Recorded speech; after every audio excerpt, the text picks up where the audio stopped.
అబద్ధం తోడు లేకుండా యుద్ధం గెలవడం చాలా కష్టంగా మారింది. ద్రోణాచార్యుల వారు అరివీర భయంకరంగా యుద్ధం చేస్తున్నారు. గురువుల బాణాల దాటికి పాండవులలో ఎవరూ నిలవలేకున్నారు. బ్రహ్మాస్త్రం ప్రయోగించారు ఆచార్యుల వారు. అదే అస్త్రంతో ఉపసంహరింపజేశాడు అర్జునుడు. ఆయన అస్త్రధారి అయి ఉండగా అమరాసురులలో గెలవడం ఎవరి వల్ల కాదు. అందుకే ధర్మరాజుని పిలిచి అశ్వత్థామ మరణించాడు అనే మాట చెప్పించి అస్త్ర సన్యాసం చేయించమన్నాడు కృష్ణుడు. ధర్మ సంకటంలో పడిపోయాడు ధర్మరాజు. ఓ ధర్మరాజా, నీవు గనక ఈ బొంకుకపోతే గురువు ద్రోణాచార్యుల వారు మీ 5 పాండవుల్ని శీఘ్రమే వధిస్తాడు అని హితవు పలికాడు కృష్ణుడు.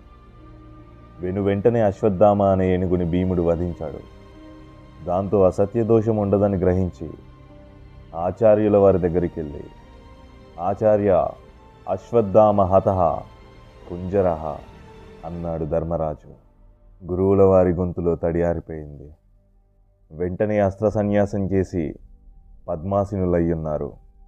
అదే సమయంలో దృష్టద్యుమ్నుడు ద్రోణాచార్యుల వారి శిరస్సుని ఖండించాడు.